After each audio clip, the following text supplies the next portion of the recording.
Luck అంటే మనోడిదేనేమో 300 రూపాయలు కూలి పని కోసం వెళితే అదృష్టం వరించింది.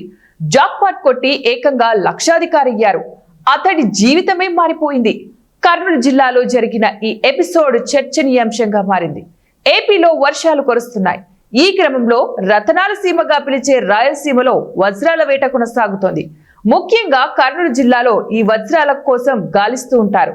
స్థానికులు మాత్రమే కాదు, ఇతర ప్రాంతాలు, ఇతర రాష్ట్రాల నుంచి కూడా వజ్రాల కోసం వస్తున్నారు. ఒక్క వజ్రం దొరికితే చాలు, జీవితం మారిపోతుందని భావిస్తున్నారు. తాజాగా అదే జరిగింది. కూలీని అదృష్టం వరించింది. కర్నూలు జిల్లా తుగ్గలి మండలం జొన్నగిరికి ఓ వ్యక్తి కూలీ పనులకు వెళ్లాడు. ఓ రైతు పొలంలో వ్యవసాయ పనులు చేస్తున్న సమయంలో ఆ వ్యక్తికి విలువైన వజ్రం దొరికింది.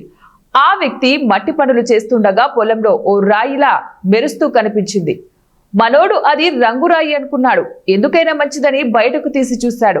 అసలే ఆ ప్రాంతంలో వజ్రాలు దొరుకుతాయి కాబట్టి దానిని జేబులో వేసుకున్నాడు. ఆ తర్వాత పనులు ముగించుకొని స్థానికంగా ఉన్న ఓ వజ్రాల వ్యాపారి దగ్గరకు తీసుకుని వెళ్లి చూపించాడు. అప్పుడు అది రాయి కాదు, విలువైన వజ్రం అని తేలింది. ఖరీదైన ఆ వజ్రాన్ని ఆ వ్యాపారి ఏకంగా 40 లక్షలకు కొనుగోలు చేసినట్లు తెలుస్తోంది. అయితే ఆ వ్యక్తి ఎవరు కొనుగోలు చేసిన వ్యాపారి ఎవరనేది క్లారిటీ లేదు. కర్నూలు జిల్లాలో వర్షాకాలం వచ్చిందంటే చాలు, చాలా మంది వజ్రాల కోసం ఈ ప్రాంతానికి వస్తూ ఉంటారు. వజ్రాల వేట కొనసాగుతూనే ఉంటుంది. ఈ ఏడాది వర్షాలు ముందే బదులు కాగా ఈ సీజన్ లో రైతులు, కూలీలకు వజ్రాలు బాగానే దొరికాయి. వెంటనే వాటిని వ్యాపారులకు అమ్మేస్తున్నారు.